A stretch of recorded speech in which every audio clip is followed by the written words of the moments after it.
Shabbat Shalom. Hi everybody. We are here with the Sea of Galilee behind us. Yes, I told Noam, I said, we have to come down to the sea. I feel it so strong to be beside the water, and it just reminds me of the living water who Yeshua is. Yeah. This is Shabbat, and we're still in war. It's very quiet. That's why there are not many people here. On usual day, on the weekend, it's packed with people, but now it's wartime, so it's very quiet. Very few people are here. It's amazing how I look around, and I told Noam, I said, well, did we not hear the latest news or something? Because where is everybody? But we were determined to come and share with you something of what's going on here in Israel. What's going on in the land? What's going on with the army? I'm so proud to live here. I truly am so proud to be a part of Israel, and of course to be married to this incredible man. To this wonderful wife. I love you. Shabbat Love Shalom. you, Shabbat Shalom. So let's just talk about the spirit of unity. And I told Noam, I said, there's a scripture that just comes to me over and over, and it just leads to more scriptures. But this is a scripture that came to me when I realized what's happening with the army and the unity that's happening. First of all, we'll tell you about the unity that's happening in the army. Before this war happened, there was political division like never before. Like Israel has never seen political division, separation in families over political viewpoints, and a lot of things going on. Since the war, everything changed completely. Everything. Israel always comes together, the spirit of unity. Always. She always has it and always will. And in the army, there are religious Jews, even with the periods, the whole thing. I think there's about 600 of them that have enlisted, which is so wonderful to hear the good news.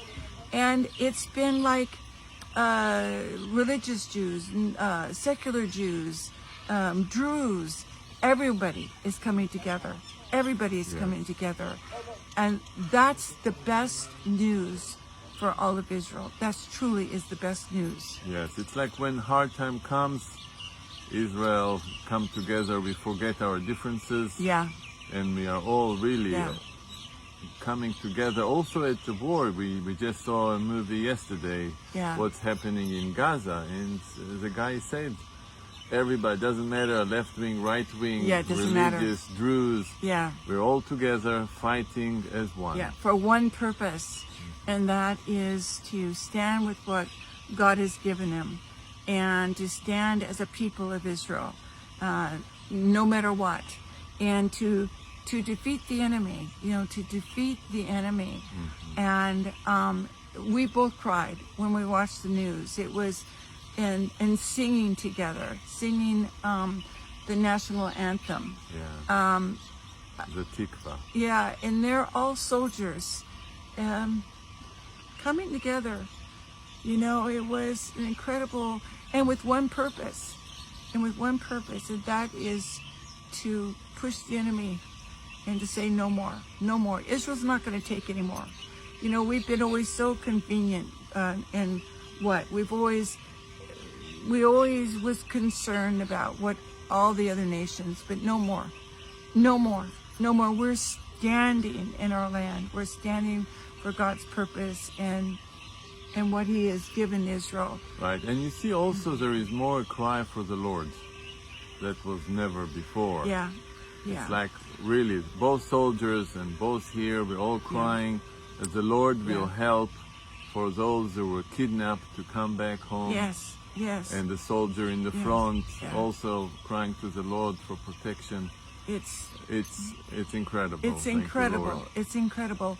And so the scripture, well, there's a few scriptures, but one of the scriptures I'm seeing, just in the body in the Messiah, in especially the U.S., there's such a division, but we're now seeing the true remnant come forth, and you cannot believe how much it blesses us in the land to see the true remnant, the true believers coming together, And no matter what happens, no matter the persecution, no matter if the world hates you, no matter if you are, you're risking everything. Right. You're risking your job, the whole thing. The true remnant of the body of the Messiah are coming together. And there's no gray, there's no middle ground anymore. People are choosing whom they're going to stand, against God or with God. And when you stand with Israel, you're standing with God. It's as simple as that, according to the Word of God. And it says in Romans 15, verse 6, it says, now may the God of patience and comfort grant you to be like-minded toward one another according to Messiah Yeshua, that you may with one mind and one mouth glorify God and Father of our Lord Yeshua Messiah. The remnant is coming together with one voice. Right, thank you, Lord. See, it's really is amazing that it's hardship, it's hard times. Yeah. That's what brings us together. When everything is going well, everyone is doing his own thing. Yeah, everybody has their own opinion. Yes, and there's no unity, but hardship. So you see, on one side, we don't want hard life, but on the other hand, we see the side effects, the really products that come out of it.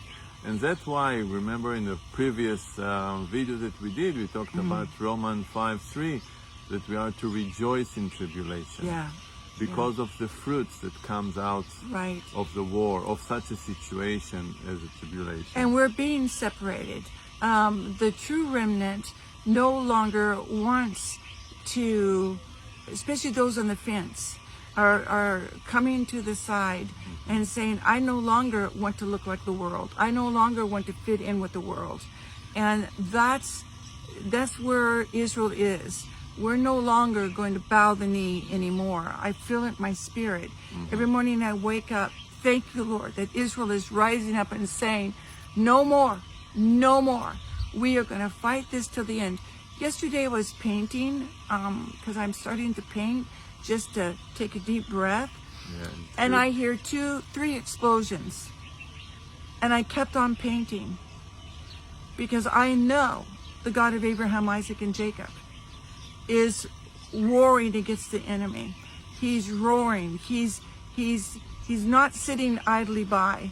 He's saying, my people, Israel, no one shall remove them from the land that I've given them. And that's in Psalm 37:3. It says, dwell in the land and do good and live off of his faithfulness. Well, that's exactly what Noam and I are doing. He told us to dwell in the land because Noam is an Israeli, born-again Jew. And all the haters out there that have written us notes and threatened, you mean nothing. It means nothing to us. We're not being moved. Well, the Hebrew translation is a little bit different. That's what I just want to focus on, that scripture. The last two words, feed on his faithfulness. Yeah. Well, in Hebrew, it's ro'eh emunah. Ro'eh emunah. Yes, ro'eh is actually the shepherd, what the shepherd does. Yeah, shepherds his sheep. Right. Yes, so instead of shepherding the sheep, you shepherd emunah, faith. Yeah, this is really good. Meaning you're cultivating your faith. Wow. So you trust in the Lord, live here, and cultivate your faith. Yeah, this is good. Taking care of your faith. Yeah. And that reminds me of the scriptures that we need to guard our faith. It says, keep. Yeah. Yeshua said, blessed is who hears the word of God and keep it. Yeah. The word keep in Hebrew is shamar, which also means to guard. Oh. Yes, so it's not only enough to have faith, we need to guard it because of everyday issues like a war that can affect our walk of faith. Yeah, and standing in truth. Yeah. And standing in truth. So this is why you need to get with people. You need to get with the like-minded people that will encourage you, each other daily in the most holy faith. And then Noam said something this morning I thought was so powerful. He said, we need to separate ourselves out of the world. We have to separate ourselves. This is a time of separation out of the world to have unity in the body of the Messiah. Right. Because what happened in everyday life, we are all busy with everything, our own concerns. But in time of pressure, a tribulation, like a war, then it brings you all together in the same direction. Right. But those who are not really walking by faith, those who let fear and worries and concern affect them, then they are no longer walking with you, and you see it so clearly in time of tribulation. It's happening, and I know that you're all experiencing that. Because when you stand with Israel, it brings separation. It totally brings separation from those who do not read the full counsel of the Word of God. For those who do not look from Genesis to Revelation, it brings an incredible separation. And I'm sure a lot of you are really feeling it because your best friend just walked away, or you're having to leave your church that is saying negative things about Israel, or is so choosing everything against what God's word says concerning his people and the covenant with Israel. Right, and the root of all this is really, are we walking by faith or we are walking by sight? You see, one of the issues is when we say we walk by faith, it means one of the things is that we don't let what we see affect us to the point that it affects our faith. For example, I'll give an example to clarify it. The 12 spies. Remember, the Israelites sent 12 spies to spy the land, and they came back with a report. There were giants, there were fortified city, and because of what they saw, they lost their faith. You see, and they said, no, we need to go back to Egypt. We can't, let's get out of here. So the same thing nowadays. Sometimes we see things that affect us, and we decide our worries and concerns take us to another direction. But this is where we need to guard our faith, be detached from what we see, and not to be affected to the point that it affects our walk and to of faith. cultivate it, literally. Read the Word of God. Let it rain down in you, renewing our mind daily on the Word of God, because we have the hope that lives within us. We have the hope. And then the Lord brought me to the water gate in Nehemiah. I loved it. When they came back, when they were in exile and came back, all of a sudden the people were asking Nehemiah, Ezra, we need the word. We need the word. I mean, this is so powerful. And he brought forth and he began to read the law of Moses, which was the covenant that they had then, and which is life. The law is life. And they began to read it, and all with one accord. They were at the water gate. This is why I told them, we've got to come down to the lake today. I just have to be beside the water. They were all with one accord at the water gate. What does the water gate represent? Jerusalem, that water that was supplied to Jerusalem, 90% of the water came through the water gate. 90%. And didn't Yeshua say, I am the living water? And out of that water gate gushed forth the truth of God's word. The truth of God's word towards his people Israel. The truth of God's word towards all of us who call on the name of the Lord. It's so powerful, and they fell on their faces. So I'm going to say this to all of you and encourage you. If you go to a church and the pastor says nothing about Israel, you go to him and you ask him, I want to hear the word of the Lord coming out of the water gate, which is the word concerning God's covenant with Israel. I mean, it's the most, and that brings a spirit of unity. Truth brings unity. Truth brings unity. And we have to remember that. And I'm so thankful. It's starting to well up in Israel. It's starting just to well up where people are linking arms together, helping one another, giving what they can. And I'm going to tell a personal little story. Noam and I go out every day to ask the Holy Spirit, where do you want us to go? Who do you want us to meet? Who do you want us to encourage? Who do you want us to hug? And we were sitting in a coffee shop, and I'm going to get really emotional. And there was a high-ranking officer with full uniform in his Uzi, whatever that is, thing, on his lap. Yeah, on his lap. And his beautiful wife, she was in shorts, cute, long hair, and she had one of those machine guns on her lap, M16 on her lap too. They were like 2 feet from us, and they were holding hands, and they were just looking into each other's eyes. It was the most, because Noam and I do that all the time, and it's such a thrill to see other people do that. Yeah. And finally, I said to Noam, "You got to say something. You got to say something." And we wanted to bless them, but you know what? They said, "It's okay. We're blessed, and I have her. Yeah. That's our blessing." It melted Noam and I to the ground, because that's the way Noam and I feel about each other. Yes. And I thought, Lord, I can just see us looking and gazing into the face of Yeshua as he tenderly looks at us and says, "I have everything I need.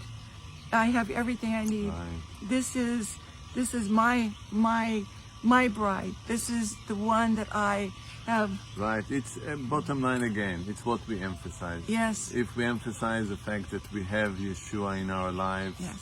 that he is protecting us and he's guiding us, and in the time of war, this is the perfect time to really see it.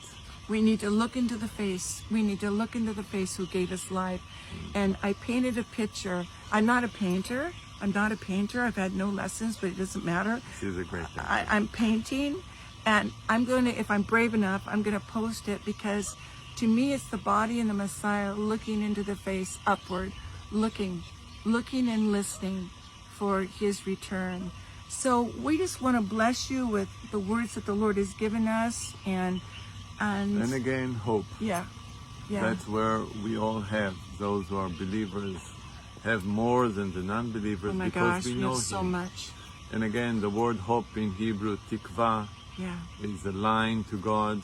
Yeah. And we who know the Lord, thanks to Yeshua, our line is stronger. Yeah. And those people that have written really bad things to us, really nasty things, we just bless you in the name of the Lord. We just bless you, and it's okay. And we pray because of your words to us. Obviously, you see the light of Yeshua in us, and that blesses us more than you can even imagine. Right. So thank you for your support. Those who are following us and are with us.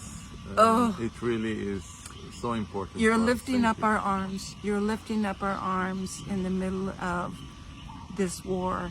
But remember, there's more of the angel armies than what we can even imagine and see, and we bless our soldiers.